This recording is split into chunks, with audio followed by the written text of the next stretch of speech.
사랑하는 새벽나라 친구들 반갑습니다. 여러분과 함께 토요일 말씀을 나눌 유승현 목사입니다.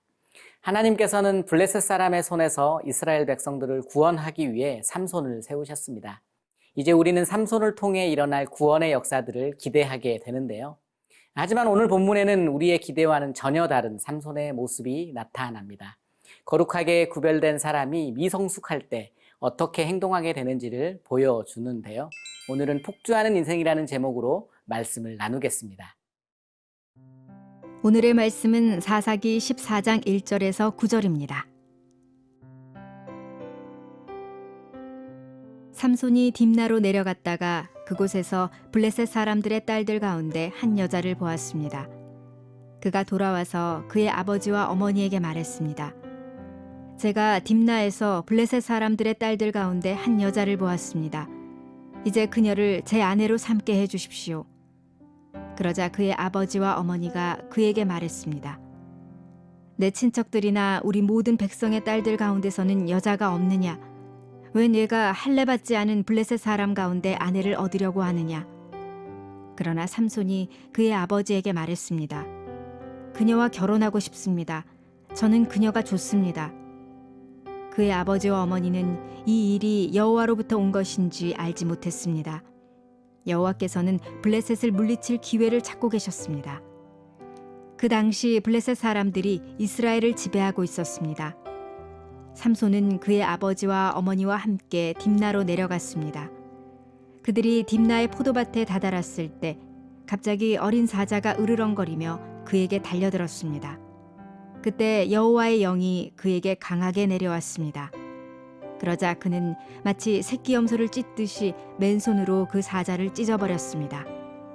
그러나 그는 자기 아버지나 어머니에게 자기가 한 일에 대해 아무것도 말하지 않았습니다. 그러고 나서 그는 내려가 그 여자와 이야기를 나누었습니다. 삼손은 그 여자가 좋았습니다. 얼마 후 삼손은 그 여자를 데리러 다시 갔습니다. 그가 사자의 시체를 보았습니다. 그 사자의 시체 안에는 벌떼가 있었고 벌꿀도 있었습니다. 그는 꿀을 손으로 푹 떠서 기를 계속하면서 먹었습니다. 그는 자기 아버지와 어머니에게 가서 꿀을 그들에게 드렸고 그들도 먹었습니다. 그러나 삼손은 부모에게 그 꿀을 사자의 시체에서 가져온 것이라고 말하지 않았습니다. 삼손은 블레셋 사람들이 거주하던 딥나로 내려갑니다. 그리고 그곳에서 블레셋의 한 여자를 보게 되는데요. 삼손은 부모에게 그 여자를 아내로 삼게 해달라고 요구합니다. 2절 말씀 읽어보겠습니다. 그가 돌아와서 그의 아버지와 어머니에게 말했습니다. 제가 딥나에서 블레셋 사람들의 딸들 가운데 한 여자를 보았습니다. 이제 그녀를 제 아내로 삼게 해 주십시오. 당시 이스라엘 백성들에게 이방 여자와의 결혼은 금지된 일이었습니다. 특별히 나실인이었던 삼손은 그것을 당연히 지켜야 했죠. 하지만 삼손은 그녀를 아내로 삼고 싶어 합니다. 우리는 여기에서 보다라는 단어에 주목해 볼 필요가 있습니다. 현재 삼손은 원칙을 가지고 하나님의 큰 그림을 보며 신중하게 행동하는 것이 아니라 자신의 눈에 보이는 것과 개인적인 관심사에 집중하면서 즉흥적으로 행동하고 있죠. 삼손은 그녀가 좋다고 말하며 이 일을 정당화하려고 합니다. 그는 자신의 욕망대로 행동했고 결국 블레셋 여인과의 결혼을 허락받습니다. 사랑하는 새벽나라 친구들, 삼손이 이스라엘 여인이 아닌 이방 여자를 아내로 삼으려고 한 이유는 자기가 보고 좋은 대로 선택했기 때문이죠. 그는 하나님의 부르심 가운데 자신의 사명을 인식하고 하나님의 일에 집중해야 했지만 그러지 않았습니다. 그는 보이는 것에 이끌려 자신의 행동을 정당화하기 급급했죠. 우리의 삶도 마찬가지입니다. 우리 그리스도인들은 보는 것에 주의해야 합니다. 보게 되면 탐심이 생기게 되죠. 탐심은 죄를 짓게 만듭니다. 성경은 죄가 자라 사망을 낳는다고 가르치고 있어요. 그렇다면 우리는 무엇을 보아야 하는 걸까요? 그것은 바로 하나님의 말씀입니다. 우리는 하나님의 말씀에 집중해야 합니다. 내가 무엇을 보고 있으며 무엇에 집중하고 있는지에 따라 우리의 삶의 방식과 태도가 달라집니다. 오늘 하루 세상의 것에 집중하지 말고 온전히 하나님의 말씀에 집중하는 저와 여러분의 하루가 되길 바랍니다.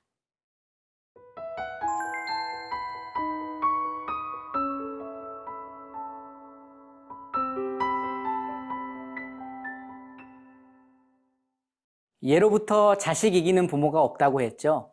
결국 삼손에게 들볶임을 당한 삼손의 부모는 마지못해 그의 결혼을 주선하기 위해 삼손과 함께 딥나로 내려갑니다. 5절 말씀 읽어보겠습니다. 삼손은 그의 아버지와 어머니와 함께 딥나로 내려갔습니다. 그들이 딥나의 포도밭에 다다랐을 때 갑자기 어린 사자가 으르렁거리며 그에게 달려들었습니다. 딥나로 내려가는 과정 가운데 두 가지의 일이 벌어집니다. 첫 번째 내려갈 때 삼손은 딥나의 포도밭에서 사자를 만나게 되죠. 두 번째 내려갈 때 삼손은 그때 죽인 사자의 주검에서 꿀이 있는 것을 발견하고는 그것을 먹게 됩니다. 민수기 6장에 보면 나실이는 포도나무에서 나오는 것을 먹으면 안 되었는데 그가 포도밭에 있는 겁니다. 또한 나실이는 죽은 사람에게 다가가는 것이 금지되어 있었는데 그는 꿀을 보고 주검에 다가가게 되죠. 우리는 삼손의 행동을 보면서 그가 나실인으로서 얼마나 실패한 사람인지 알 수 있습니다. 더군다나 그는 이 일을 부모님에게 알리지 않았어요.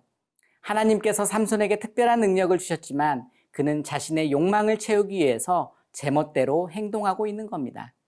사랑하는 새벽나라 친구들, 삼손 때문에 가장 마음 아파할 사람이 누구일까요? 바로 그의 부모님이시겠죠. 삼손의 불순종으로 인해 삼손의 부모가 겪어야 했던 고통이 바로 우리의 영적 미숙함으로 인해 마음 아파하시는 하나님의 고통이 아닐까요? 제멋대로 살아가는 삼손의 모습 속에서 하나님의 말씀에 온전히 순종하지 못하는 우리의 모습을 발견하게 됩니다. 누군가 여러분을 위해 충고해 주는 말을 들으면 그때 여러분의 기분이 어떨까요? 간섭이라 여기며 불편함을 느끼고 듣는 것을 회피하게 됩니다. 영적인 권위를 가진 사람이라고 할지라도 듣기 싫은 말을 하면 쉽게 외면해 버리죠. 이것이 우리가 가진 영적 미숙함입니다.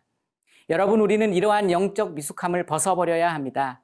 이를 위해 하나님의 말씀을 묵상하고 하나님이 우리에게 무엇을 말씀하시는지 그 뜻을 분별하는 것이 필요합니다. 오늘 우리가 큐티하는 이유가 바로 이것이죠. 오늘 또 온전히 겸손하게 하나님의 말씀에 순종하며 하나님의 뜻을 추구하는 저와 여러분의 삶이 되길 바랍니다.